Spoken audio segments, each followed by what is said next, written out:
भुसावळ आणि जळगावमध्ये ठाकरेंच्या शिवसेनेला खिंडार. प्रमुख पदाधिकाऱ्यांचा मंत्री गुलाबराव पाटलांच्या उपस्थितीत शिवसेनेत पक्षप्रवेश. साई भक्तांना मिळणार 5 लाखांपर्यंत विमा संरक्षण. गुढीपाडव्याच्या दिवशी साई संस्थांची मोठी घोषणा.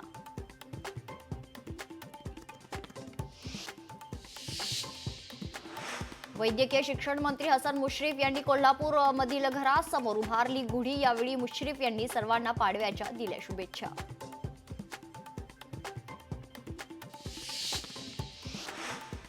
चंद्रपुरात 3 एप्रिलपासून देवी महाकालीची यात्रा. यात्रेसाठी 4 राज्यातून भाविक दाखल.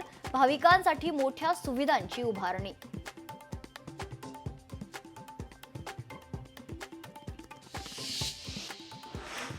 मुख्यमंत्री देवेंद्र फडणवीस यांनी गुढीपाडव्यानिमित्त त्यांच्या नागपूर येथील शासकीय निवासस्थानी गुढीची पूजा केली आहे. पूजा करत हिंदू नववर्षात स्वागत केलं.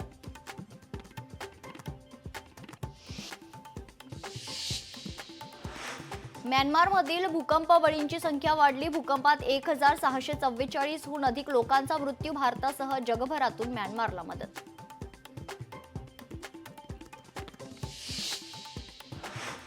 बुलढाण्यात पोलीस कर्मचाऱ्याचा संशयास्पद मृत्यू. बुलढाण्याच्या देऊळगाव राजा येथील घटना.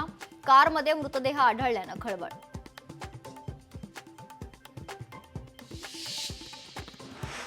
जळगावच्या पाचोरामधील ट्रॅफिक पोलिसाचा ट्रक चालकाकडून पैसे घेतानाचा व्हिडिओ व्हायरल. या प्रकरणी पोलीस दलात खळबळ.